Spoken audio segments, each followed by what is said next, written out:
नमस्कार दोस्तों, स्वागत है आप सभी का MN GK GS पॉइंट में। दोस्तों, आज के इस क्लास के अंतर्गत हम करने वाले हैं बिहार BPSC शिक्षक भर्ती 3.0 का जो री एग्ज़ाम दोस्तों 19 जुलाई से 22 जुलाई को है।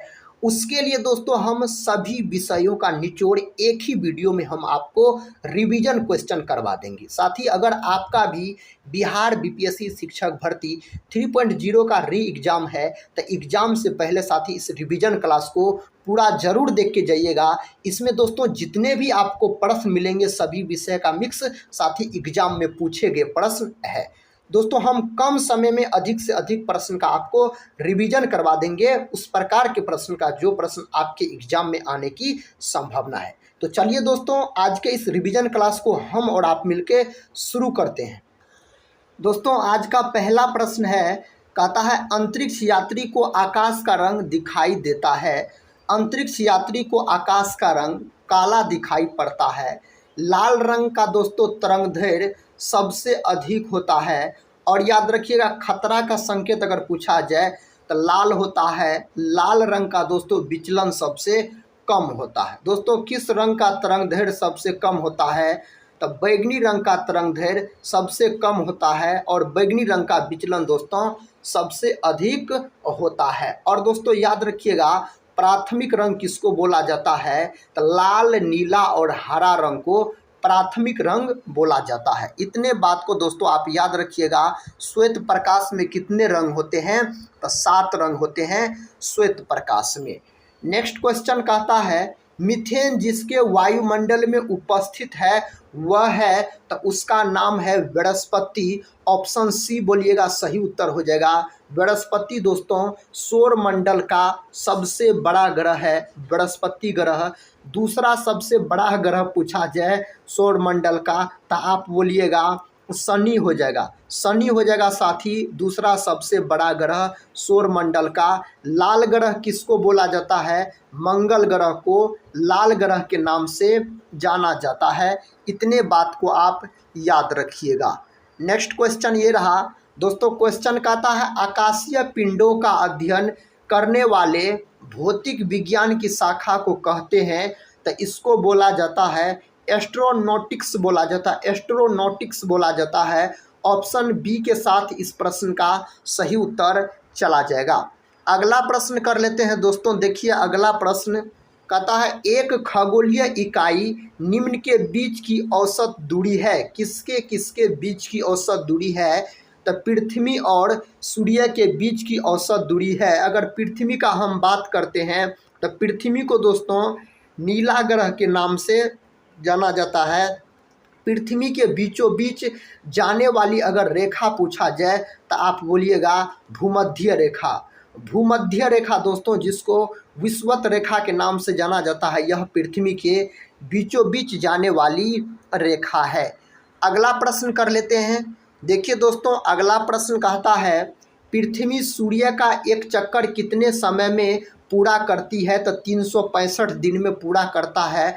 ऑप्शन बी होगा सही उत्तर। 365.25 दिन दिया गया है ऑप्शन में, तो आप ऑप्शन बी को लॉक कर सकते हैं। दोस्तों इस वीडियो में हम आपको 19 जुलाई से 22 जुलाई को जो बिहार BPSC शिक्षक भर्ती का री एग्ज़ाम होने वाला है उसके लिए दोस्तों हम सभी विषय का मिक्स आपको रिवीजन क्वेश्चन करवा रहे हैं और उस प्रकार के क्वेश्चन करवा रहे हैं दोस्तों जो कई बार एग्ज़ाम में पूछे गए हैं। अगर साथी आपका भी एग्ज़ाम है 19 जुलाई से 22 जुलाई तो उससे पहले इस रिवीजन क्लास को ज़रूर देख के पूरा जाइएगा।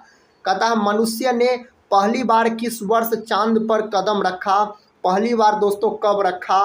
तो 1969 में रखा। ऑप्शन बी हो जाएगा सही उत्तर। अगला प्रश्न कर लेते हैं।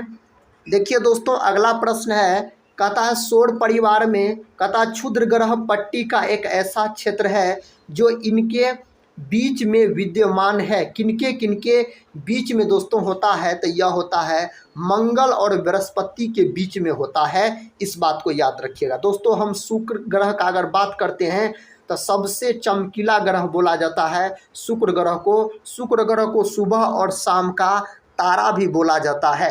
अगला प्रश्न कर लेते हैं। देखिए अगला प्रश्न कहता लाल ग्रह के नाम से जाना जाता है। दोस्तों इससे पहले इस प्रश्न का उत्तर हम बता चुके हैं। मंगल ग्रह को लाल ग्रह के नाम से जाना जाता है। शुक्र ग्रह को दोस्तों चमकीला ग्रह के नाम से जाना जाता है। शनि ग्रह दोस्तों याद रखिएगा यह सौरमंडल का दूसरा सबसे बड़ा ग्रह है। बुध दोस्तों सबसे छोटा ग्रह है। बृहस्पति साथी सबसे बड़ा ग्रह है। अगला प्रश्न कहता है पेरिस स्थित अंतर्राष्ट्रीय खगोलीय संघ जिसको IAU के नाम से जाना जाता है, कहता है कि माइनर प्लेनेट सेंटर से प्लूटो को कौन सा नया दिया है, कौन सा नया नाम दोस्तों इसको दिया गया है, तो इरिस दिया गया है। ऑप्शन दोस्तों सी के साथ इस प्रश्न का सही उत्तर चला जाएगा। अगला प्रश्न कर लेते हैं। देखिए दोस्तों अगला प्रश्न कहता ब्लैक होल के सिद्धांत को प्रतिपादित किया था, किसने दोस्तों इस सिद्धांत को प्रतिपादित किया था, तो S चंद्रशेखर ने प्रतिपादित किया था। अगला प्रश्न कर लेते हैं दोस्तों। इस प्रश्न का उत्तर आप लोग बताइए। प्रश्न कहता गुरुत्वाकर्षण नियमों के आविष्कारक कौन है। गुरुत्वाकर्षण के नियमों का आविष्कारक है दोस्तों न्यूटन, याद रखिएगा न्यूटन हो जाएगा इस प्रश्न का सही जवाब। नेक्स्ट क्वेश्चन की ओर बढ़ते हैं दोस्तों। ये रहा आपके सामने नेक्स्ट क्वेश्चन। कहता हैली का धूमकेतु सूर्य की परिक्रमा करता है कितने वर्षों में दोस्तों, इसका सही जवाब साथी ऑप्शन डी के साथ चला जाएगा, 76 वर्षों हो जाएगा। देखिए अगला प्रश्न कहता है नोबेल पुरस्कार अल्फ्रेड नोबेल के नाम पर शुरू हुआ, जिन्होंने खोज की थी। अल्फ्रेड नोबेल ने दोस्तों डायनामाइट का खोज किया था, ऑप्शन डी। और दोस्तों अल्फ्रेड नोबेल के स्मृति में नोबेल पुरस्कार दिया जाता है। नोबेल पुरस्कार की शुरुआत 1901 ईस्वी में हुआ। और दोस्तों याद रखिएगा गीतांजलि के लिए रविंद्रनाथ टैगोर को 1913 में नोबेल पुरस्कार दिया गया। अगला प्रश्न कर लेते हैं। अगला प्रश्न कहता है एक्सरे का आविष्कार किसने किया था। एक्सरे का आविष्कार साथी रॉन्टजन नामक वैज्ञानिक के द्वारा किया गया, ऑप्शन बी के साथ सही उत्तर चला जाएगा। नेक्स्ट क्वेश्चन कहता है इलेक्ट्रॉन सूक्ष्मदर्शी का आविष्कार किसने किया। इलेक्ट्रॉन सूक्ष्मदर्शी का आविष्कार दोस्तों एमनोल एवं रस्का के द्वारा किया गया। तो नोल और रुस्का दिया गया है विकल्प ए में, तो विकल्प ए दोस्तों सही उत्तर चला जाएगा। अगला प्रश्न देखिए दोस्तों, ये रहा अगला प्रश्न। साथी प्रश्न कहता निम्न में से किसका उपयोग ऊंचाई नापने के लिए किया जाता है। इसे 4 ऑप्शन में से कहता है किसका उपयोग ऊंचाई को मापने के लिए किया जाता है, तो अल्टीमीटर का उपयोग किया जाता है ऊंचाई को मापने के लिए। नेक्स्ट क्वेश्चन दोस्तों कहता है निम्नलिखित युक्तियों में से किसको मोटर गाड़ियों के इंजन को ठंडा करने के लिए प्रयोग में लाया जाता है। किसका उपयोग दोस्तों इसमें किया जाता है, तो रेडिएटर का प्रयोग किया जाता है। तो रेडिएटर दोस्तों इस प्रश्न का उत्तर आप बोल सकते हैं। वह उपकरण कौन सा है जिससे समुद्रों की गहराई को मापने के लिए ध्वनि तरंग का प्रयोग किया जाता है। उस उपकरण का नाम है सोनार। क्या नाम है साथी, तो सोनार उस उपकरण का नाम हो जाएगा। कहता है आर्द्रता, कहता सापेक्ष आर्द्रता नापी जाती है। सापेक्ष आर्द्रता को दोस्तों किससे मापा जाता है, तो इसको मापा जाता है हाइग्रोमीटर से मापा जाता है। ऑप्शन डी के साथ सही उत्तर लॉक हो जाएगा। साथ ही इस प्रश्न का उत्तर बताइए। छोटा सा प्यारा सा प्रश्न है। कहता प्रक्षेपास्त्र का विकास किसने किया। इसका विकास दोस्तों वर्नस वॉन ब्राउन के द्वारा किया गया। ऑप्शन ए के साथ सही उत्तर चला जाएगा। एडवर्ड टेलर का अगर हम बात करते हैं तो हाइड्रोजन बम का आविष्कार दोस्तों किसने किया, तो हाइड्रोजन बम का आविष्कार साथी किया गया एडवर्ड टेलर के द्वारा। और दोस्तों ओपेनहीमर ने परमाणु बम का आविष्कार किया था। कौन बम का, परमाणु बम का आविष्कार किया था ओपेनहीमर ने। और दोस्तों याद रखिएगा परमाणु बम नाभिकीय विखंडन के सिद्धांत पर आधारित है और हाइड्रोजन बम दोस्तों नाभिकीय संलयन के सिद्धांत पर आधारित है। अगला प्रश्न ये रहा साथी। प्रश्न कहता टेलीविज़न का आविष्कार किसने किया था। टेलीविज़न का आविष्कार दोस्तों किया गया किसके द्वारा, J.L. वेड के द्वारा किया गया टेलीविज़न का आविष्कार। अगला प्रश्न कर लेते हैं दोस्तों। प्रश्न कहता हाइड्रोजन बम किसने विकसित किया था। दोस्तों अभी बताए हम हाइड्रोजन बम कहता है किसने विकसित किया था, एडवर्ड टेलर ने किया था। हाइड्रोजन बम किसके सिद्धांत पर आधारित है दोस्तों, नाभिकीय संलयन के सिद्धांत पर हाइड्रोजन बम और सूर्य आधारित है। सूर्य की किरणों की तीव्रता मापने वाले उपकरण को क्या कहते हैं? इसको दोस्तों क्या नाम दिया गया है? तो एक्टिनोमीटर इसको नाम दिया गया है। ऑप्शन सी को दोस्तों आप लॉक कीजिए। साथ ही हम कम समय में आपको अधिक से अधिक प्रश्न का रिवीजन करवा देंगे। इस रिवीजन क्लास को पूरा जरूर देखिए साथी। पता है रिकॉर्ड करने और रिकॉर्ड की हुई डिक्टेशन को पुनः रिप्रोड्यूस करने के लिए प्रयुक्त उपकरण को कहा जाता है। इस उपकरण को दोस्तों क्या बोला जाता है? तो इसको बोला जाता है डिक्टाफोन बोला जाता है। रिकॉर्ड करने और रिकॉर्ड की हुई डिक्टेशन को पुनः रिप्रोड्यूस करने के लिए प्रयुक्त उपकरण को कहा जाता है तो डिक्टाफोन साथी इसको बोला जाता है। देखिए अगला प्रश्न कहता है मेघाच्छादित रातें स्वच्छ रातों की तुलना में किसके कारण से अधिक गर्म होती है? यह किसके कारण से दोस्तों अधिक गर्म होती है? स्थलीय विकिरण के कारण से अधिक गर्म होती है। नेक्स्ट क्वेश्चन ये रहा। क्वेश्चन कहता है निम्नलिखित किरण युग्मों में से कौन सी प्रकृति में विद्युत चुंबकीय होती है? विद्युत चुंबकीय दोस्तों पूछा जा रहा है एक्स किरणें एवं गामा किरणें हो जाएगा। गामा किरणें का दोस्तों भेदन क्षमता याद रखिएगा सबसे अधिक होता है गामा किरण का। गामा किरण का प्रयोग कैंसर के उपचार में भी किया जाता है। गामा किरण का प्रयोग कहता है एक अवतल दर्पण के वक्रता केंद्र यानी दोस्तों सी का बात हो रहा है। कहता है पर रखे वस्तु का प्रतिबिंब कहाँ बनेगा? तो वक्रता केंद्र पर ही बनेगा। ऑप्शन सी के साथ दोस्तों इस प्रश्न का सही उत्तर आप लॉक कर सकते हैं। और इस प्रश्न का उत्तर साथी बताइए। कहता जल से भरे एक बीकर में एक सिक्का ऊपर उठा प्रतीत होता है। यह परिघटना किस गुण के कारण होती है? यह परिघटना दोस्तों किस गुण के कारण होता है? तो प्रकाश के अपवर्तन के कारण ऐसा होता है। प्रकाश के अपवर्तन के दो नियम होते हैं। प्रकाश के परावर्तन के भी दोस्तों दो नियम होते हैं। प्रकाश के परावर्तन के पहला नियम होता है आपतन कोण बराबर परावर्तन कोण यानी कोण आई जो होगा कोण आर के बराबर होगा, याद रखिएगा। प्रकाश के अपवर्तन के दूसरा नियम को स्नेल का नियम बोला जाता है। स्नेल का नियम होता है म्यू बराबर साइन आई बटा साइन आर दोस्तों बोल सकते हैं, इसे स्नेल का नियम बोला जाता है। प्रकाश के पूर्ण आंतरिक परावर्तन के कारण दोस्तों याद रखिएगा हीरा का चमकना, मृत्तिका का बनना प्रकाश के पूर्ण आंतरिक परावर्तन के कारण संभव है। प्रकाश का व्यतिकरण अगर पूछा जाए तो साबुन के फेन का चमकना दोस्तों किसके कारण होता है? प्रकाश का व्यतिकरण के कारण होता है। अगला प्रश्न कर लेते हैं साथी। अगला प्रश्न कहता है ध्वनि का एक अभिलक्षण तारत्व है जो निर्भर करता है उसकी तीव्रता पर, आवृत्ति पर, गुणवत्ता पर, इनमें से कोई नहीं। तो यह आधारित है साथी आवृत्ति पर निर्भर करता है। अगला प्रश्न कर लेते हैं। प्रश्न कहता है दोस्तों सापेक्षता का सिद्धांत किसने दिया? सापेक्षता का सिद्धांत दोस्तों किसके द्वारा दिया गया? यह सिद्धांत अल्बर्ट आइंस्टीन नामक वैज्ञानिक के द्वारा दिया गया। गुरुत्वाकर्षण का खोज दोस्तों न्यूटन ने किया था, याद रखिएगा। तो इसका सही जवाब ऑप्शन सी के साथ चला जाएगा। अगला प्रश्न कहता है अभिदृश्य की फोकस दूरी का नेत्रिका की फोकस दूरी से अनुपात किसके लिए एक से अधिक होता है? दोस्तों किसके लिए एक से अधिक होता है? तो दूरदर्शक के लिए एक से अधिक होता है। अगला प्रश्न कर लेते हैं। प्रश्न कहता है लॉ ऑफ फ्लोटिंग सिद्धांत की खोज किसने की थी? इस सिद्धांत का खोज दोस्तों किसके द्वारा किया गया? आर्किमिडीज नामक वैज्ञानिक के द्वारा किया गया। आर्किमिडीज वैज्ञानिक दोस्तों यूनानी वैज्ञानिक थे, इस बात को भी साथी आप याद रख सकते हैं। अगला प्रश्न कर लेते हैं दोस्तों। प्रश्न कहता है जब एक्स किरणें उत्पादित होती है तो लक्ष्य पर ऊष्मा उत्पन्न होती है। उसके बाद ऑप्शन बी में दिया गया है लक्ष्य पर ऊष्मा अवशोषित होती है। ऑप्शन सी दिया गया है साथी लक्ष्य का ताप स्थिर रहता है। लक्ष्य पर चमकीला प्रकाश देखा जा सकता है। दोस्तों इसका सही जवाब ऑप्शन सी के साथ चला जाएगा। लक्ष्य का ताप स्थिर रहता है। ऑप्शन सी को आप लॉक कर सकते हैं। अगला प्रश्न कहता है निम्नलिखित में से कौन सा एक न्यूनतम ताप कहता है विद्युदित करता है? दोस्तों कौन करता है? इसका सही जवाब साथी कौन ऑप्शन के साथ दिया गया है?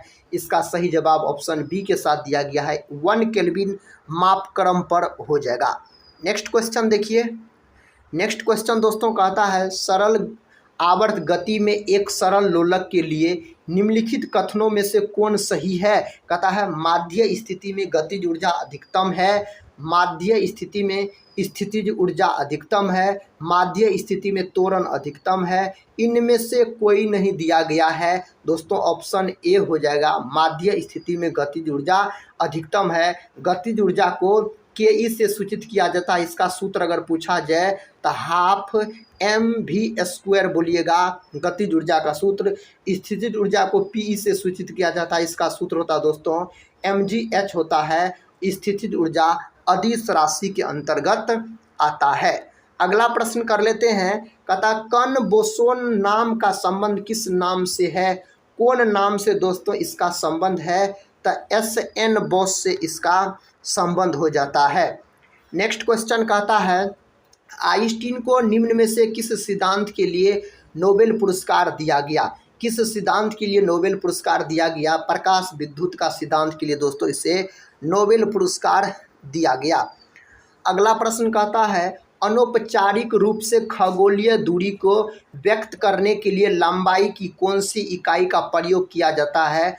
कौन सी इकाई का साथी प्रयोग किया जाता है, तो प्रकाश वर्ष का। प्रकाश वर्ष दोस्तों दूरी की इकाई होती है और दूरी का इकाई साथी एक होता है पार्सेक, आप बोल सकते हैं। अगर आपसे पार्सेक पूछा जाए यह किसकी इकाई होती है, तो पार्सेक भी दोस्तों दूरी की इकाई होती है। नेक्स्ट क्वेश्चन कहता है एम्पियर सेकेंड किसकी इकाई है।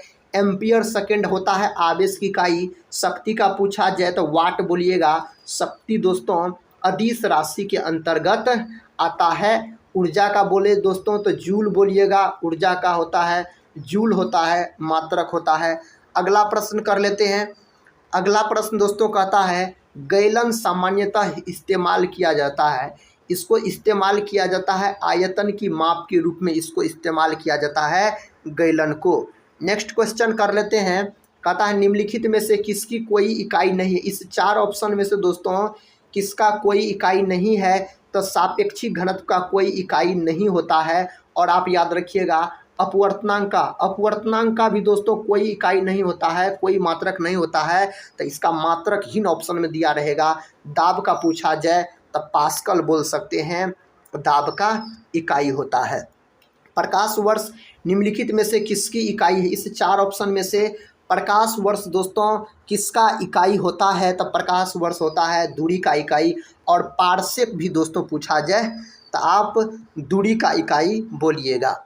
विद्युत ऊर्जा व्यय का वाणिज्यिक मात्रक क्या है। इसका वाणिज्यिक मात्रक अगर आपसे पूछा जाए तो किसको आप लॉक कीजिएगा दोस्तों, किसको लॉक कीजिएगा, सी को लॉक कीजिएगा।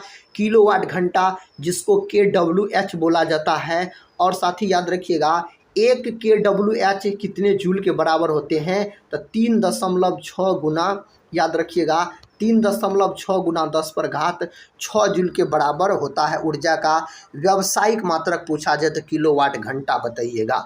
कहता दी गई भौतिक राशियों में से क्या सापेक्ष राशि नहीं है। इनमें से दोस्तों कौन सापेक्ष राशि नहीं है, तो समय नहीं है। त्वरण सदिश राशि के अंतर्गत आता है। और त्वरण का अगर मात्रक आपसे पूछा जाए तो मीटर पर सेकेंड दोस्तों स्क्वायर बोलिएगा। मीटर प्रति सेकेंड स्क्वायर होता है त्वरण का मात्रक। कहता प्रदीप्ति की माप निम्न में से किसका उपयोग करके की जाती है। किसका उपयोग करके इसका माप किया जाता है, तो लक्स मीटर का उपयोग करके इसका माप किया जाता है। नेक्स्ट क्वेश्चन कहता है निम्नलिखित में से कौन सा पदार्थ मानव शरीर में ईंधन का काम करता है। कौन सा पदार्थ दोस्तों काम करता है, तो कार्बोहाइड्रेट करता है। साथ ही दो तरह के विटामिन होते हैं, एक होता है जल में घुलनशील विटामिन, दूसरा होता है वसा में घुलनशील विटामिन। जल में घुलनशील विटामिन दो याद रखिएगा, विटामिन बी और बी सी, ये दोनों दोस्तों जल में घुलनशील विटामिन है। और वसा में घुलनशील विटामिन का आप नाम याद रख सकते हैं, ए हो गया, डी हो गया, ई हो गया, के हो गया, ये सभी विटामिन वसा में घुलनशील होते हैं। प्रोटीन साथी अमीनो अम्ल के बने होते हैं। प्रोटीन का फैक्टरी पूछा जाए तो राइबोसोम आप लॉक कर दीजिएगा। कहता है निम्नलिखित में से कौन सी शर्करा तत्काल ऊर्जा प्रदान करती है, तो कौन करता, ग्लूकोज करता। ग्लूकोज का अनुसूत्र C6H12O6 बोलिएगा। यह साथी ग्लूकोज का अनुसूत्र होता है। अगर साथी आपसे पूछा जाए लैक्टिक अम्ल का अनुसूत्र H6O3 बोलिएगा। लैक्टिक अम्ल का सूत्र बोलिएगा। चीनी का सूत्र पूछा जाए तो C12H22O11 बोलिएगा साथी, O11 बोलिएगा। यहाँ पर साथी 22 याद रखिएगा, H22 है, H22। अगला प्रश्न कर लेते हैं दोस्तों। प्रश्न कहता है कैप्सूल का आवरण बना होता है, कैप्सूल का आवरण किसका बना होता है? स्टार्च का बना होता है दोस्तों कैप्सूल का आवरण। ऑप्शन सी के साथ सही उत्तर चला जाएगा। अंडे का जो दोस्तों कवच होता है याद रखिएगा, कैल्शियम कार्बोनेट का बना होता है। नेक्स्ट क्वेश्चन कर लेते हैं। क्वेश्चन कहता है अम्ल तथा भस्म के परिरक्षण के लिए किसका प्रयोग किया जाता है? दोस्तों किसका प्रयोग किया जाता है? लिटमस पत्र का प्रयोग किया जाता है। अम्ल विलयन का पीएच मान पूछेगा, अम्लीय विलयन का तो 7 से कम बोलिएगा अम्लीय विलयन का पीएच मान। क्षारकीय विलयन का पीएच मान पूछेगा तो 7 से दोस्तों अधिक बोलिएगा। उदासीन विलयन का पीएच मान पूछेगा तो 7 बोलिएगा दोस्तों उदासीन विलयन का पीएच मान। अगला प्रश्न कहता है दोस्तों 1 हॉर्स पावर किसके बराबर होती है? 1 हॉर्स पावर का मतलब हुआ साथी 1 HP पूछा जा रहा है, 1 अश्वशक्ति पूछा जा रहा है तो 746 वाट के बराबर होते हैं। देखिए दोस्तों नेक्स्ट क्वेश्चन है, कहता है लोहे पर भाप की अभिक्रिया से कौन सा गैस उत्पन्न होता है? तो हाइड्रोजन गैस उत्पन्न होता है। अगर दोस्तों हम हाइड्रोजन का बात करते हैं तो ब्रह्मांड में सबसे अधिक मात्रा में कौन तत्व पाया जाता है? तो हाइड्रोजन। हाइड्रोजन दोस्तों याद रखिए इसे भविष्य का ईंधन भी बोला जाता है हाइड्रोजन को। हाइड्रोजन का प्रतीक पूछा जाए तो H बोलिएगा। परमाणु क्रमांक 1 होता है और इसके कितने समस्थानिक होते हैं? इसके 3 समस्थानिक होते हैं। वायुमंडल में सबसे अधिक मात्रा में नाइट्रोजन गैस की प्रतिशत मात्रा पाई जाती है। कंप्यूटर का जनक समझे जाने वाली व्यक्ति है तो कंप्यूटर का जनक बोला जाता है वेबेज साहब को। चार्ल्स वेबेज को दोस्तों कंप्यूटर का जनक बोला जाता है। कंप्यूटर का मस्तिष्क दोस्तों किसको बोला जाता है? तो CPU को याद रखिएगा कंप्यूटर का मस्तिष्क बोला जाता है। अगला प्रश्न कर लेते हैं। ये रहा दोस्तों अगला प्रश्न आपके सामने, कहता नाभिकीय रिएक्टर के खोज करता है। नाभिकीय रिएक्टर का खोज किसके द्वारा किया गया? तो दोस्तों इसका खोज किया गया नाभिकीय रिएक्टर का एनरिको फर्मी के द्वारा इसका खोज किया गया। ऑप्शन दोस्तों सी के साथ इस प्रश्न का सही उत्तर चला जाएगा। एडवर्ड जेनर ऑप्शन ए में दिया गया है। चेचक के टीके का खोज एडवर्ड जेनर के द्वारा किया गया था। निम्नलिखित में से कौन सा युग्म सुमेलित नहीं है? ऑप्शन ए दोस्तों सुमेलित नहीं है। जे पार्किंस दिया गया है। पेनिसिलिन दोस्तों पेनिसिलिन का खोज अलेक्जेंडर फ्लेमिंग के द्वारा किया गया था 1928 ईस्वी में। तो ऑप्शन ए सही सुमेलित नहीं है, सही मिलान नहीं है। अगला प्रश्न कहता इलेक्ट्रॉन सूक्ष्मदर्शी का आविष्कार किसने किया? नोल एवं रुस्का के द्वारा किया गया। यह प्रश्न साथी रिपीट हो चुका है। अगला प्रश्न देखिए दोस्तों, प्रश्न कहता है लेसर का आविष्कार किसने किया था? लेसर का आविष्कार दोस्तों किसके द्वारा किया गया? TH मेमन के द्वारा लेसर का आविष्कार किया गया। अगला प्रश्न कर लेते हैं दोस्तों। ये रहा अगला प्रश्न आपके सामने, कहता है इलेक्ट्रॉनिक कंप्यूटर का आविष्कार किसने किया? दोस्तों इस कंप्यूटर का आविष्कार किसके द्वारा किया गया? तो एकट एवं मोस्ली के द्वारा इसका आविष्कार किया गया। अगला प्रश्न कर लेते हैं दोस्तों। अगला प्रश्न ये रहा साथी, प्रश्न कहता पारद थर्मामीटर का आविष्कार किसने किया था? पारद थर्मामीटर का आविष्कार दोस्तों किसके द्वारा किया गया? फ़ारेनहाइट के द्वारा किया गया। प्रिस्टले और सीले नामक वैज्ञानिक ने दोस्तों ऑक्सीजन का खोज किया। ऑक्सीजन का खोज साथी इसी के द्वारा किया गया था। अगला प्रश्न कर लेते हैं। देखिए दोस्तों अगला प्रश्न ये रहा, कहता अल्फ्रेड नोबेल ने किसका आविष्कार किया? तो साथी डायनामाइट का आविष्कार किया अल्फ्रेड नोबेल का, अगर आपसे बात किया जाए तो। नेक्स्ट क्वेश्चन कहता है वर्षा की अम्लता इसके द्वारा मापी जाती है। किसके द्वारा मापी जाती है? इसको pH मीटर से मापा जाता है। अगला प्रश्न कर लेते हैं। देखिए दोस्तों अगला प्रश्न आपके सामने है। प्रश्न कहता महासागर में डूबी हुई वस्तुओं की स्थिति जानने के लिए निम्न में से किस यंत्र का प्रयोग किया जाता है? उस यंत्र का दोस्तों क्या नाम है? तो सोनार नाम है उस यंत्र का। ऑप्शन सी के साथ सही उत्तर चला जाएगा। नेक्स्ट क्वेश्चन कहता पैरोमीटर निम्नांकित के मापने के लिए प्रयोग किया जाता है, लाया जाता है। पैरोमीटर का दोस्तों बात हो रहा है उच्च तापमान मापने वाला यह यंत्र है। तो उच्च तापमान आप बोलिएगा सही उत्तर हो जाएगा। अगला प्रश्न कहता है सापेक्ष आर्द्रता नापी जाती है। सापेक्ष आर्द्रता को दोस्तों मापा जाता है हाइग्रोमीटर से मापा जाता है सापेक्ष आर्द्रता को। नेक्स्ट क्वेश्चन देखिए दोस्तों, नेक्स्ट क्वेश्चन कहता है मैनोमीटर के द्वारा किसकी माप की जाती है। दोस्तों मैनोमीटर के द्वारा किसका माप किया जाता है? गैसों का दाब का माप किया जाता है मैनोमीटर के द्वारा, अगर आपसे पूछा जाए तो। नेक्स्ट क्वेश्चन कहता है निम्न में से किसका उपयोग ऊंचाई मापने के लिए होता है? किसका उपयोग दोस्तों ऊंचाई मापने के लिए होता है? अल्टीमीटर का प्रयोग ऊंचाई मापने के लिए किया जाता है। ये रहा दोस्तों अगला प्रश्न। प्रश्न कहता कार्बोरेटर का उपयोग होता है। दोस्तों कार्बोरेटर का उपयोग होता है पेट्रोल के साथ हवा को मिश्रित करना, इसका उपयोग होता है। अगले प्रश्न की ओर बढ़ते हैं दोस्तों। प्रश्न कहता है सूर्य की किरणों की तीव्रता मापने वाली उपकरण को क्या कहते हैं? तो इस उपकरण को नाम दिया गया है एक्टिवोमीटर नाम दिया गया है। विकल्प बी को आप लॉक कर दीजिए और साथ ही इस प्रश्न का सही जवाब बताइए।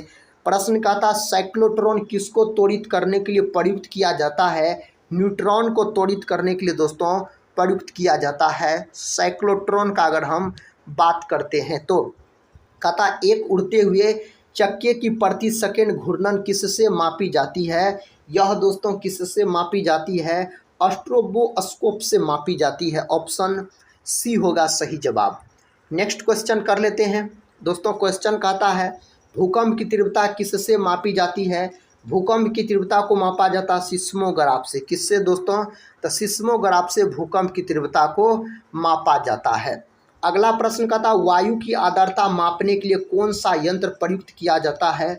उस यंत्र का दोस्तों नाम क्या है? तो हाइग्रोमीटर उस यंत्र का नाम है। ऑप्शन डी को लॉक कर लीजिए और इसका सही जवाब बताइए। कहता है रेफ्रिजरेटर में थर्मोस्टेट का कार्य है। रेफ्रिजरेटर में दोस्तों थर्मोस्टेट का कार्य अगर आपसे पूछा जाए तो समान तापमान बनाए रखना इसका कार्य हो जाएगा। विकल्प दोस्तों बी हो जाएगा सही जवाब। अगला प्रश्न साथी ये रहा। अगला प्रश्न कहता है रेक्टिफायर का प्रयोग किया जाता है। रेक्टिफायर का प्रयोग दोस्तों कहता है किया जाता है तो इसका प्रयोग किया जाता है एसी को डीसी में बदलने के लिए, यानी प्रत्यावर्ती धारा को दृष्ट धारा में बदलने के लिए इसका प्रयोग किया जाता है।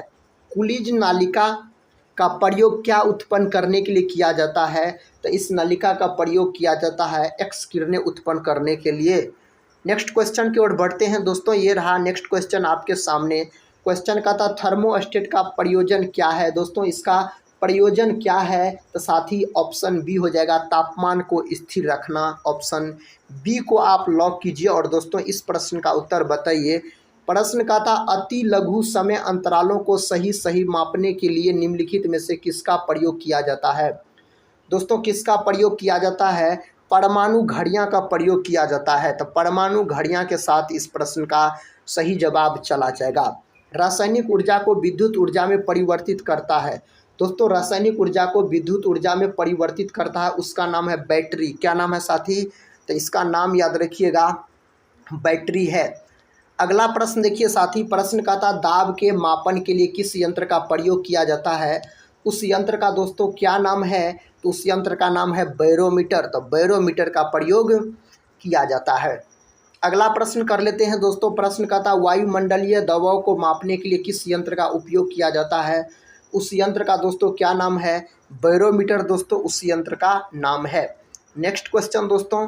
क्वेश्चन साथी ये रहा आपके सामने। क्वेश्चन कहता व्हीटस्टोन ब्रिज। कहता व्हीटस्टोन ब्रिज से क्या मापा जाता है? तो दोस्तों प्रतिरोध को मापा जाता है। ऑप्शन साथी बी में दिया गया है। प्रतिरोध का मात्रक अगर पूछा जाए तो ओम बोल सकते हैं। ओम का प्रतीक क्या होता है? ऐसा होता है ओम का प्रतीक। विद्युत धारा का मात्रक पूछा जाए तो दोस्तों आप एम्पियर बोलिएगा। विद्युत धारा का मात्रक। विभव और विभवांतर का मात्रक पूछा जाए तो आप वोल्ट बोलिएगा। वोल्ट होता दोस्तों विभव और विभवांतर का मात्रक। नेक्स्ट क्वेश्चन कर लेते हैं। देखिए दोस्तों नेक्स्ट क्वेश्चन कहता है साइक्लोट्रॉन एक ऐसी युक्ति है कहता है जो साथी आवेशित कणों को ऊर्जा प्रदान करती है। ऑप्शन डी के साथ सही उत्तर चला जाएगा। अगला प्रश्न कर लेते हैं दोस्तों। प्रश्न कहता है रिकॉर्ड करने और रिकॉर्ड की हुई डिक्टेशन को पुनः रिप्रोड्यूस करने के लिए प्रयुक्त उपकरण को कहा जाता है। इसको दोस्तों क्या बोला जाता है? तो इसको नाम दिया गया है डिक्टाफोन। ऑप्शन डी के साथ सही उत्तर चला जाएगा। नेक्स्ट क्वेश्चन कहता है झूठ पता लगाने वाला यंत्र है। झूठ का पता लगाने वाला यंत्र का नाम दिया गया है पॉलीग्राफ। क्या नाम दिया गया है? पॉलीग्राफ दोस्तों इसका नाम दिया गया है।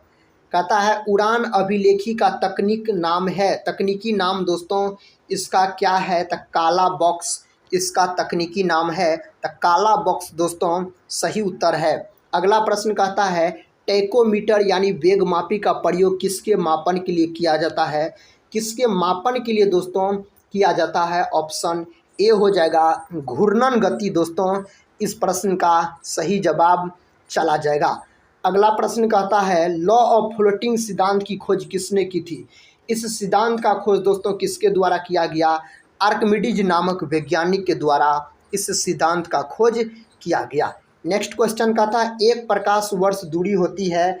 एक प्रकाश वर्ष अगर दूरी पूछा जाए तो 9.46 गुना 10⁻12 किलोमीटर में दोस्तों पूछेगा तब बोलिएगा। अगला प्रश्न देखिए साथी, अगला प्रश्न कहता है भौतिकी में चतुर्थ आयाम का परिचय दिया किसने दोस्तों दिया? आइंस्टीन ने दिया। आइंस्टीन इसका सही उत्तर चला जाएगा। नेक्स्ट क्वेश्चन ये रहा दोस्तों, क्वेश्चन कहता गुरुत्वाकर्षण नियमों के आविष्कारक कौन है? गुरुत्वाकर्षण नियमों के आविष्कारक है न्यूटन साहब। कौन है साथी? न्यूटन है। इसका सही उत्तर न्यूटन हो जाएगा। कहता है वायु की गति निम्नलिखित के द्वारा मापी जाती है। वायु की गति दोस्तों किसके द्वारा मापी जाती है? एनीमोमीटर के द्वारा इसकी गति मापी जाती है। अगले प्रश्न की ओर बढ़ते हैं दोस्तों। प्रश्न कहता ब्लैक होल सिद्धांत को प्रतिपादित किया था। किसने किया था इस सिद्धांत को प्रतिपादित? एस चंद्रशेखर के द्वारा किया गया। नेक्स्ट क्वेश्चन कर लेते हैं। नेक्स्ट क्वेश्चन कहता है विद्युत धारा का चुंबकीय प्रभाव सर्वप्रथम अवलोकित किया गया किसके द्वारा? तो आर ओस्टेड के द्वारा किया गया। और ओस्टेड के द्वारा विकल्प ए हो जाएगा। विद्युत धारा अदिश राशि के अंतर्गत आता है और मात्रक इसका एम्पियर होता है। अगला प्रश्न कहता है एक अशुभ शक्ति यानी एचपी कितने वाट के बराबर होते हैं? तो 700 दोस्तों 46 वाट के बराबर होते हैं। नेक्स्ट क्वेश्चन कहता है एक खगोलीय इकाई औसतन बराबर होती है दोस्तों इसका सही जवाब पृथ्वी और सूर्य की दूरी के ऑप्शन डी को आप लॉक कीजिए और साथ ही इस प्रश्न का सही जवाब बताइए। प्रश्न कहता त्वरित चालक के आविष्कारक है तो त्वरित चालक के आविष्कारक हो जाएगा बेंजामिन फ्रैंकलिन हो जाएगा। त्वरित चालक दोस्तों यह तांबा का बना होता है। किसका बना होता है? तांबा यानी कॉपर का बना होता है। देखिए अगला प्रश्न कहता दोस्तों किसी चुंबक की आकर्षण शक्ति सबसे अधिक कहाँ होती है? आकर्षण शक्ति सबसे अधिक दोस्तों अगर पूछा जाए तो दोनों किनारों पर होती है। याद रखिएगा कहाँ पर होती है? तो दोनों किनारों पर होती है। दोस्तों अगला प्रश्न कहता है चुंबकीय क्षेत्र का मात्रक होता है। चुंबकीय क्षेत्र का मात्रक क्या होता है? वेबर होता है। तो वेबर इसका सही जवाब चला जाएगा। नेक्स्ट क्वेश्चन देखिए ये रहा दोस्तों। नेक्स्ट क्वेश्चन कहता है किसी चुंबक की आकर्षण शक्ति सबसे कम कहाँ होती है? अब की बार दोस्तों सबसे कम पूछा जा रहा है तो मध्यम में होती है। मध्य में यानी बीच में दोस्तों होता है सबसे कम। कहता है 1 नैनोमीटर होता है दोस्तों। 1 नैनोमीटर कितना होता है? तो 10⁻⁻9 सेमी के बराबर होता है नैनोमीटर। नेक्स्ट क्वेश्चन कर लेते हैं दोस्तों। नेक्स्ट क्वेश्चन कहता है 1 जूल में कितना कैलोरी होता है? 1 जूल में अगर कैलोरी आपसे पूछा जाए तो 0.24 कैलोरी बोल सकते हैं 1 जूल के अंतर्गत होता है। अगला प्रश्न दोस्तों कहता है हम पृथ्वी के पृष्ठ पर सूर्य का प्रकाश प्राप्त करते हैं। ये प्रकाश के किस प्रकार के किरण पुंज है? ये प्रकाश के दोस्तों किस प्रकार के किरण पुंज है? तो यह हो जाएगा आपको साथ ही क्या हो जाएगा? समांतर हो जाएगा। ऑप्शन दोस्तों बी के साथ इस प्रश्न का सही उत्तर चला जाएगा। अगला प्रश्न कर लेते हैं। ये रहा दोस्तों अगला प्रश्न कहता है धूप के चश्मे की क्षमता होती है। तो धूप के चश्मे की क्षमता 0 डायोप्टर होता है। कितना डायोप्टर दोस्तों? तो 0 डायोप्टर होता है धूप की चश्मे की क्षमता। कहता है एक उत्तल लेंस को जब पानी में डुबाया जाता है तो उसकी क्षमता दोस्तों क्या होता है, तो घट जाती है। ऑप्शन सी हो जाएगा इस प्रश्न का सही जवाब। इस प्रश्न का दोस्तों उत्तर बताइए। प्रश्न का था श्वेत प्रकाश जब प्रिज्म से होकर गुजरता है तो जो वर्ण सबसे अधिक विचलित होता है वह है, तो उसका नाम है दोस्तों बैगनी। याद रखिए, बैगनी रंग सबसे अधिक विचलित होता है, लाल रंग सबसे कम विचलित होता है। तरंग दैर्घ्य पूछा जाए तो उल्टा हो जाएगा, लाल रंग का सबसे अधिक, बैगनी रंग का सबसे कम। कहता श्वेत प्रकाश का अपने विभिन्न रंगों के अलग होने की क्रिया को कहते हैं, तो दोस्तों इसको क्या नाम दिया गया है, वर्ण विक्षेपण नाम दिया गया है। श्वेत प्रकाश में कितना रंग होता है, तो श्वेत प्रकाश में 7 रंग होता है। प्रकाश के प्रकीर्णन के कारण सूर्योदय या सूर्यास्त का समय दोस्तों सूर्य का रंग जो लाल दिखाई पड़ता है सूर्योदय या सूर्यास्त के समय प्रकाश के प्रकीर्णन के कारण होता है। कहता है श्वेत प्रकाश जब प्रिज्म से होकर गुजरता है तो जो वर्ण कम विचलित होता है उसका नाम है, तो कम विचलित अगर पूछा जाए तो लाल हो जाएगा। ऑप्शन दोस्तों सी हो जाएगा। अगर अधिक का बात किया जाए तो बैगनी हो जाएगा। अगला प्रश्न कहता है प्रिज्म में प्रकाश के विभिन्न रंगों का विभाजन कहलाता है। दोस्तों यह क्या कहलाता है, तो प्रकाश का वर्ण विक्षेपण कहलाता है। प्रिज्म में दोस्तों कितने सतह होते हैं, तो प्रिज्म में याद रखिएगा 5 सतह होता है। कितना सतह, 5 सतह होता है प्रिज्म में। कहता है एक उत्तल लेंस की फोकस दूरी 0.2 मीटर है, इसकी क्षमता होगी, तो दोस्तों क्षमता बराबर सूत्र होता है 1/f। इस पे आप बैठा दीजिए तो इसका सही जवाब +5 डायोप्टर आपको निकल जाएगा। नेक्स्ट क्वेश्चन कर लेते हैं दोस्तों। क्वेश्चन कहता है यदि किसी ऐनक के लेंस का पावर यानी किसी चश्मे के लेंस का पावर +2 डायोप्टर है तो इसकी फोकस दूरी होगी, f का मान दोस्तों पूछा जा रहा है तो 1/p, और इसको दोस्तों अगर हल कीजिएगा तो 50 सेमी के आसपास चला आता है। अगला प्रश्न कर लेते हैं दोस्तों। प्रश्न कहता है निम्नलिखित में से कौन सा प्राथमिक रंग नहीं है। इसमें से दोस्तों प्राथमिक रंग कौन नहीं है, प्राथमिक रंग होता है साथी लाल, नीला, हरा होता है, तो पीला नहीं होगा आपको प्राथमिक रंग। ऑप्शन ए को आप लॉक कर दीजिए और साथ ही इस प्रश्न का सही जवाब बताइए। कहता निम्नलिखित में से कौन सा रंग सम्मिश्रण दिन और रात के समय सर्वाधिक सुविधाजनक होता है, उस रंग का नाम है लाल और हरा। और दोस्तों याद रखिएगा वर्णांधता नामक बीमारी में व्यक्ति को लाल और हरा रंग का पता नहीं चलता है। अनुवांशिकी बीमारी, अनुवांशिकता बीमारी होता है दोस्तों, अनुवांशिकी बीमारी होता है, जन्म से होता है वर्णांधता नामक बीमारी। कहता सूर्य की किरणों में कितने रंग होते हैं, 7 रंग होते हैं सूर्य के प्रकाश में। ऑप्शन सी को आप लॉक कीजिए और दोस्तों इस प्रश्न का सही जवाब बताइए। प्रश्न कहता जब प्रकाश के लाल व हरा, नीला कहता है रंगों का समान अनुपात में मिलाया जाता है तो परिणामी रंग होता है, तब सफ़ेद रंग का निर्माण हो जाता है। अगला प्रश्न कर लेते हैं। अगला प्रश्न कहता है उम्र बढ़ने के साथ साथ निकट और दूर की वस्तुओं को फोकस करने में आँख की योग्यता में कमी कहलाती है। दोस्तों यह क्या कहलाती है, तो प्रेस बायोपिया कहलाती है। ऑप्शन डी के साथ इस प्रश्न का सही उत्तर आप लॉक कर सकते हैं। अगला प्रश्न आपके सामने है दोस्तों।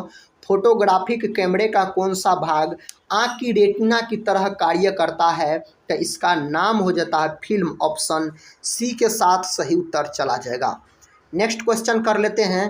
क्वेश्चन का था सबसे कम तरंगदैर्घ्य वाला प्रकाश होता है, सबसे कम तरंगदैर्घ्य वाला प्रकाश पूछा जाए तो बैगनी बोलिएगा, और सबसे अधिक तरंगदैर्घ्य वाला प्रकाश पूछा जाए तो लाल हो जाएगा।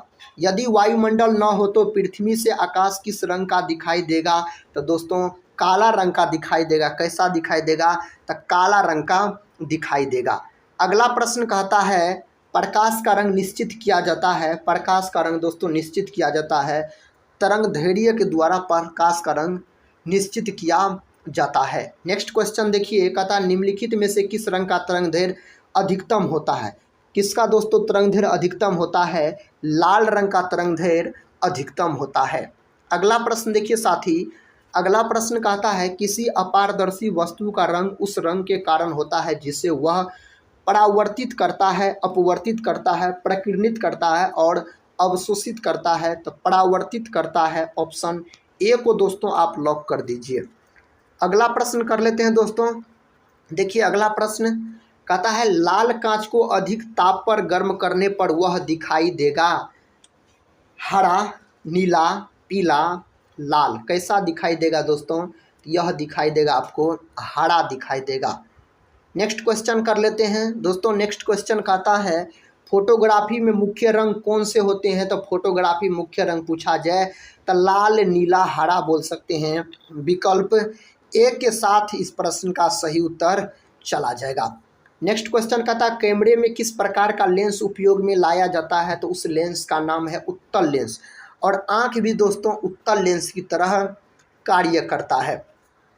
प्रश्न कहता है हरी पत्तियों का पौधा लाल रोशनी में रखने पर कैसा दिखाई देगा? दोस्तों यह कैसा दिखाई देगा? तो साथी यह दिखाई देगा काला। ऑप्शन हो जाएगा ए दोस्तों, इस प्रश्न का सही उत्तर काला हो जाएगा। अगले प्रश्न की ओर बढ़ते हैं दोस्तों। ये रहा अगला प्रश्न। कहता आइरिस का क्या काम होता है? दोस्तों आइरिस का क्या काम होता है? आँख में जाने वाले प्रकाश की मात्रा को नियंत्रित करने का काम आइरिस करता है, याद रखिएगा। देखिए साथी अगला प्रश्न कहता है आँख के किस भाग द्वारा आँख में प्रवेश करने वाले प्रकाश की मात्रा नियंत्रित होती है? दोस्तों इसका सही उत्तर आइरिस हो जाएगा। कॉर्निया दोस्तों दान किया जाता है और कॉर्निया में रक्त नहीं पाया जाता है। किसी वस्तु का प्रतिबिंब आँख के किस भाग पर बनता है? तो रेटिना पर बनता है। कैसा बनता है? तो वास्तविक और उल्टा बनता है। यदि कोई व्यक्ति दूर की वस्तुओं को स्पष्ट नहीं देख सकता तो उसकी दृष्टि में कौन सा दोष होगा? दोस्तों जो वस्तु को देख सकता है, याद रखिएगा, वही दोष हो जाएगा।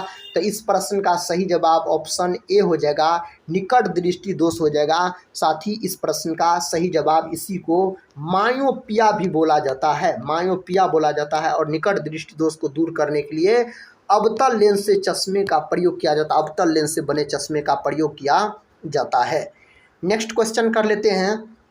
कहता है दूर दृष्टि दोष से पीड़ित व्यक्ति को, याद रखिए, निकट की वस्तुएं दिखाई नहीं देती, वस्तुएं तिरछी दिखाई देती, वस्तुएं उल्टी दिखाई देती है, दूर की वस्तुएं दिखाई नहीं देती है। इसका सही जवाब ऑप्शन ए हो जाएगा। दूर दृष्टि दोष रहेगा तो दोस्तों तो दूर का वस्तु दिखाई देगा, निकट दृष्टि दोष रहेगा साथी तो निकट का वस्तु दिखाई देगा और दूर का वस्तु नहीं दिखाई देगा। और दूर दृष्टि दोष को हाइपरमेट्रोपिया भी बोला जाता है, हाइपरमेट्रोपिया दोस्तों इसी को बोला जाता है। और याद रखिएगा इसे दूर करने के लिए किस लेंस से बने चश्मे का प्रयोग किया जाता है? उत्तल लेंस से बने चश्मे का। बुढ़ापे में दूर दृष्टि का वह खराबी होती है जिसमें लेंस बहुत अधिक छोटा हो जाता है, अपारदर्शी हो जाता है, अधिक पारदर्शी हो जाता है, अपनी प्रत्यास्थता खो देता है। दोस्तों इसका सही जवाब ऑप्शन ए के साथ लॉक हो जाएगा, बहुत अधिक छोटा हो जाता है। देखिए अगला प्रश्न दोस्तों। प्रश्न का था जरा दृष्टि दोष के उपचार के लिए प्रयुक्त होता है, उसका क्या नाम है? तो उसका नाम है बाइफोकल लेंस। दोस्तों दोनों प्रकार का लेंस का प्रयोग किया जाता है, अवतल और उत्तल मिक्स रहता है। दूर दृष्टि दोष से पीड़ित व्यक्ति के चश्मे में कौन सा लेंस प्रयोग किया जाता है? दोस्तों उस लेंस का क्या नाम है? उस लेंस का नाम है उत्तल लेंस। यही अगर निकट दृष्टि दोष रहता तब आप बोलते अवतल लेंस बोलते। प्रश्न कहता है निकट दृष्टि दोष से पीड़ित व्यक्ति के चश्मे में प्रयोग किया जाता है, कौन लेंस का दोस्तों प्रयोग किया जाता है? अवतल लेंस का प्रयोग किया जाता है। विकल्प ए के साथ दोस्तों सही उत्तर चला जाएगा। अगला प्रश्न कर लेते हैं दोस्तों। प्रश्न कहता है स्वस्थ नेत्र के लिए स्पष्ट दृष्टि की न्यूनतम दूरी कितनी होती है? कितना होता है न्यूनतम दूरी? 25 सेंटीमीटर। ऑप्शन सी को आप लॉक कीजिए और 25 सेंटीमीटर इसका सही जवाब चला जाएगा। नेत्रदान में दाता की आंख के किस हिस्से को प्रत्यारोपित किया जाता है? अभी दोस्तों तुरंत बताए कॉर्निया।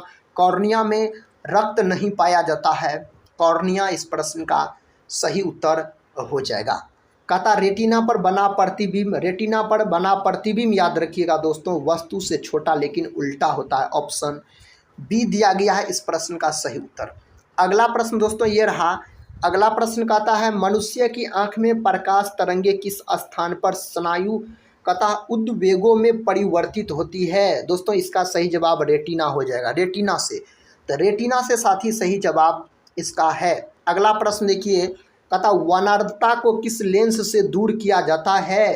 दोस्तों इनमें से कोई लेंस से दूर नहीं किया जा सकता, यह अनुवांशिकी बीमारी होता है वनार्धता। इसमें व्यक्ति को लाल और हरा रंग का पहचान, यह बीमारी दोस्तों याद रखिएगा जन्म से ही होता है। अगला प्रश्न कर लेते हैं। अगला प्रश्न कहता मायोपिया से क्या तात्पर्य है? मायोपिया दोस्तों निकट दृष्टि दोष को कहा जाता है। यही अगर दृष्टि दोष रहता तो हाइपरमेट्रोपिया बोलते। प्रश्न का था, एक आदमी 10 मीटर से कम दूरी की वस्तु स्पष्ट नहीं देख पाता, वह किस दृष्टि दोष से पीड़ित है? वह दोस्तों किस दृष्टि दोष से पीड़ित है? इसका सही जवाब ऑप्शन डी के साथ चला जाएगा, मायोपिया यानी निकट दृष्टि दोष से पीड़ित है। अगला प्रश्न कर लेते हैं। कहता, घड़ी साज घड़ी के बारीक पुर्जे को देखने के लिए किसका उपयोग किया जाता है? किसका उपयोग दोस्तों किया जाता है? तो आवर्धक लेंस का उपयोग किया जाता है। आवर्धक लेंस इस प्रश्न का सही जवाब चला जाएगा। अवतल लेंस प्रयुक्त होता है सुधार हेतु। दोस्तों अवतल लेंस का प्रयोग किया जाता है निकट दृष्टि दोष में, इस लेंस का प्रयोग किया जाता है। ऑप्शन बी के साथ दोस्तों सही उत्तर आप लॉक कीजिए और साथ ही इस प्रश्न का उत्तर बताइए। प्रश्न का था, तंतु प्रकाशीय संचार में संकेत किस रूप में प्रवाहित होता है? किस रूप में दोस्तों प्रवाहित होता है? तो प्रकाश तरंग के रूप में। तो प्रकाश तरंग इसका सही उत्तर हो जाएगा। तथा निम्नलिखित प्रकार के कांचों में से एक परावैंगनी किरणों का विच्छेदन कर सकता है? इसका सही जवाब दोस्तों ऑप्शन सी हो जाएगा, क्रूक्स कांच हो जाएगा। तो क्रूक्स कांच के साथ इस प्रश्न का सही उत्तर चला जाएगा। कहता, सूर्य छिपने से पहले दीर्घवृत्तीय प्रतीत होता है, क्योंकि? इसका सही जवाब प्रकाश के अपवर्तन का प्रभाव पड़ता है, इसीलिए। दोस्तों देखिए नेक्स्ट क्वेश्चन साथी। नेक्स्ट क्वेश्चन कहता है, दूर की वस्तुओं के निरीक्षण के लिए किस प्रकाशिक यंत्र का उपयोग किया जाता है? तो उसका नाम है दूरदर्शी। क्या नाम है दोस्तों?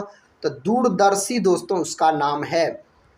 अगला प्रश्न कहता है, एक आदमी 1 मीटर से कम दूरी की वस्तु स्पष्ट नहीं देख पाता, वह किस दृष्टि दोष से पीड़ित है? तो दोस्तों दूर दृष्टि दोष से वह पीड़ित है।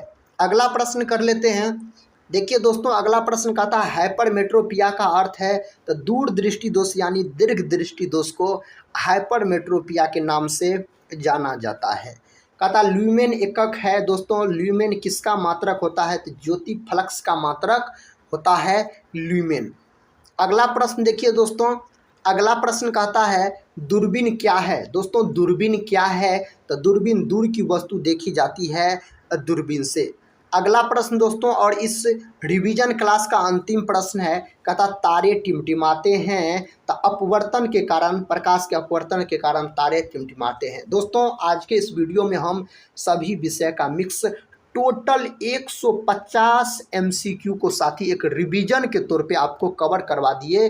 बिहार बीपीएससी शिक्षक भर्ती 3.0 का जो री एग्ज़ाम होने वाला है 19 जुलाई से 22 जुलाई को, उसके लिए अगर साथी अभी तक आप लोग इस वीडियो को लाइक और शेयर नहीं किए हैं तो लाइक और अपने दोस्तों में शेयर कर दीजिएगा। और साथ ही आज का यह रिवीजन क्लास कैसा लगा आप लोग कमेंट बॉक्स में ज़रूर बताइएगा। तो दोस्तों इस रिवीजन क्लास को यहीं पर हम समाप्त करते हैं और मिलते हैं नेक्स्ट वीडियो में। तब तक के लिए जय हिंद, जय भारत।